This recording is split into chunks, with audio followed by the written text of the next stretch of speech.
Salut tout le monde, c'est Benoît. Salut à tous. J'ai pas fait ce qu'il fallait. Il y a Damien aussi et David. C'est David. Pour le vidéo test. Parce que je suis Voilà, il est en anonyme aujourd'hui. Pour compléter donc l'équipe de David sur le vidéo test de Rayman Origins, développé encore une fois par Ubisoft et la fine équipe de Michel Ancel, pour une sortie multi-support sur PS3, 360 et Wii. Donc le prix inconstaté, a priori, s'élèverait vers les 60 euros. 60 euros, ouais. Voilà, dans le commerce, donc un prix honnête pour un jeu qui n'est pas une suite, mais qui fait écho très fortement, hein, David, au premier Rayman. Alors oui, effectivement, bon, alors c'est sûr que graphiquement c'est un cran au-dessus, mais le rendu globalement fait penser très fortement au premier Rayman. C'est ça, avec cette espèce de patine de jeu de plateforme classique qui nous renvoie à notre bon souvenir hein, des premiers épisodes, du premier épisode.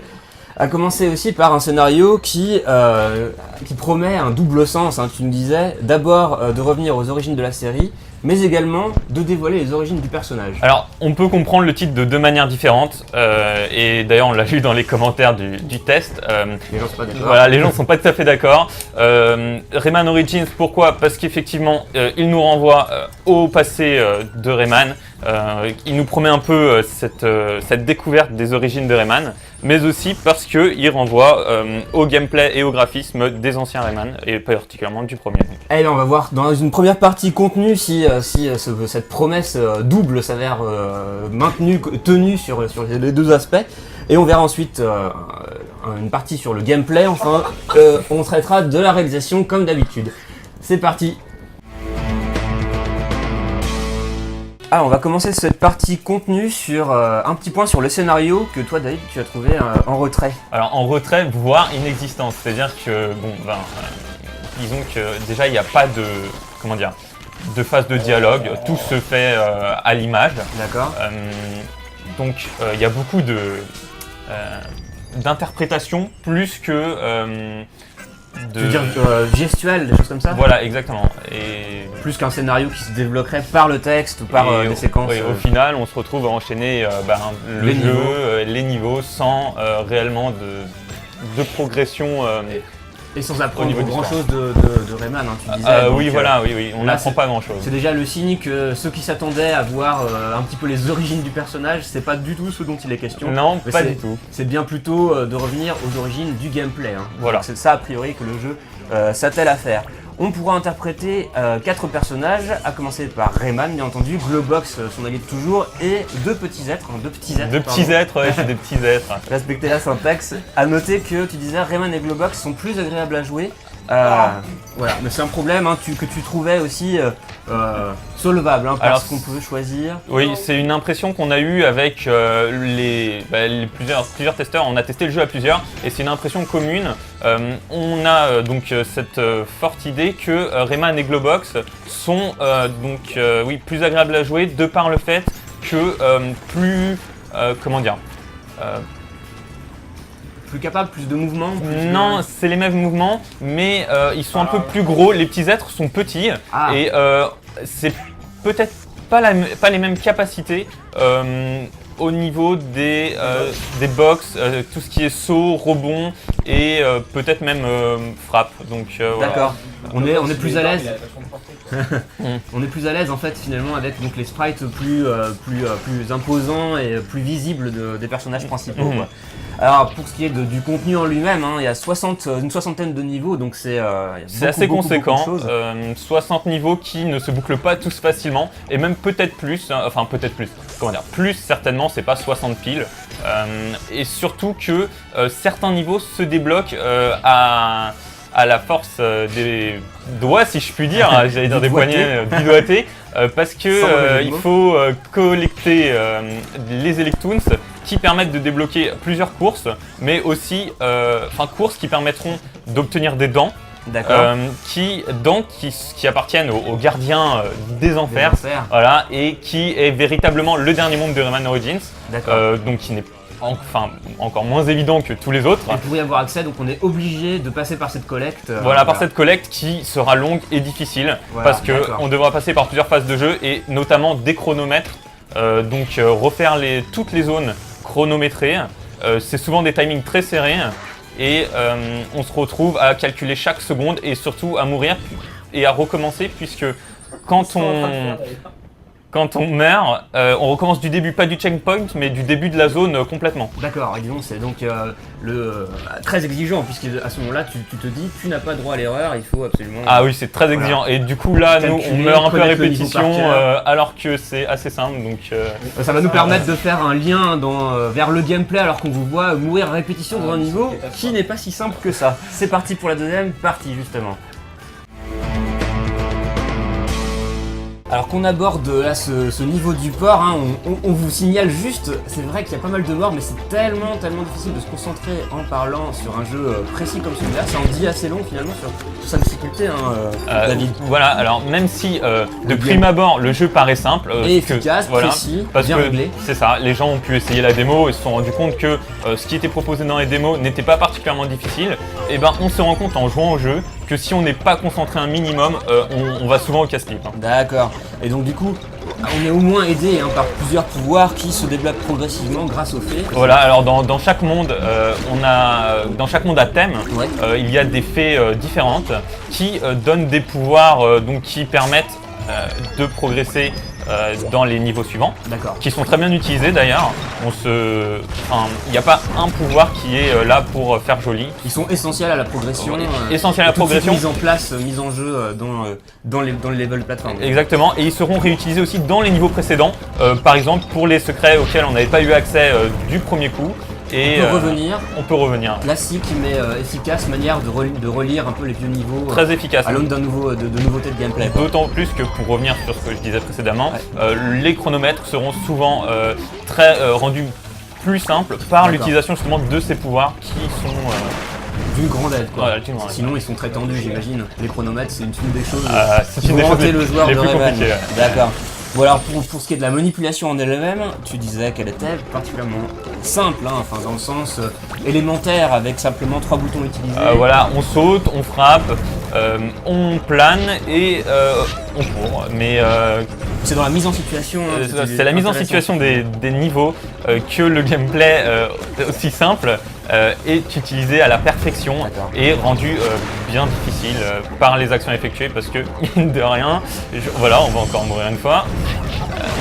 Et voilà, donc on n'avance pas malheureusement. Mais bon, c'est le signe au moins d'un game design, c'est le fait que cette mise en situation complexe soit quand même réglée, qu'il y ait une marge de progression, que le level design est lui-même bien fait, bien travaillé. Extrêmement bien pensé, ça a été travaillé. Je pense que les développeurs se sont concentrés justement sur le game design, étant donné que le jeu est en 2D, ils en ont profité pour travailler. Voilà, exactement. Donc on se retrouve avec un jeu au gameplay vraiment jouissif, très précis. Faussement accessible. Faussement accessible, effectivement. Et donc avec une certaine valeur. Et puis à côté de ça, on va passer sur la partie réalisation. On verra que là aussi, on voit depuis le début que c'est une splendeur de chaque instant qui accompagne le gros travail sur l'essence même du jeu. Très agréable à regarder.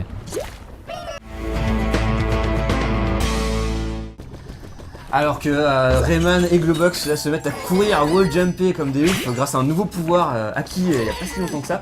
Et bien donc on va aborder la partie réalisation sur ce nouveau niveau plein de teintes ocre, orangées, etc. C'est magnifique, une fois de plus.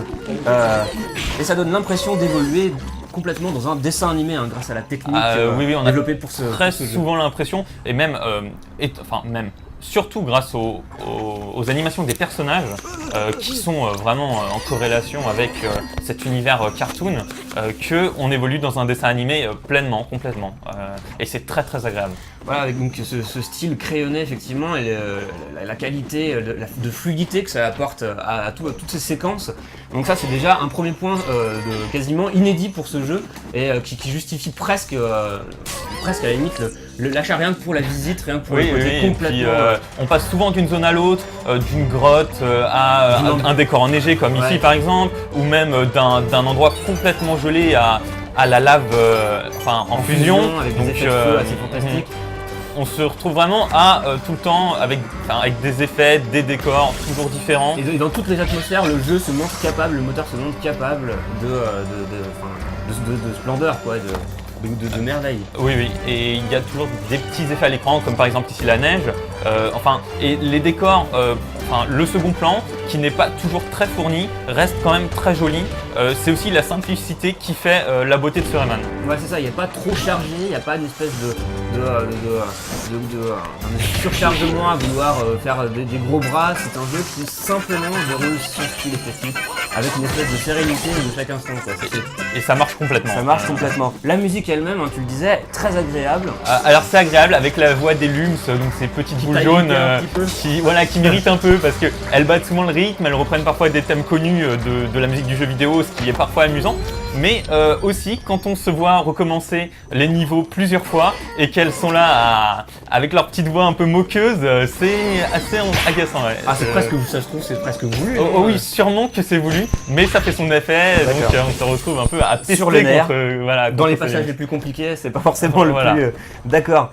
Et puis par contre, les chargements dissimulés par des décors dans lesquels on peut bouger, ça fait aussi partie de cette espèce de qualité de finition dont le jeu ne se départit jamais et qui est assez fantastique. Le fait de pouvoir aussi simplement se déplacer. On se déplace, on saute, on met des bas façon camarade, et puis c'est alors bien que pas très poussé, les environnements sont en général en ombre, les personnages aussi, et c'est sympathique, ça fait passer le temps. Ça entretient l'atmosphère toujours de ce jeu. De toute façon, les chargements ne dépassent jamais plus de quelques dizaines de secondes, disons une vingtaine de secondes au maximum, donc ça passe très vite et on s'en rend pas compte. D'accord, enfin on va le rappeler une dernière fois, mais vous le voyez, la direction artistique elle est complètement maîtrisée.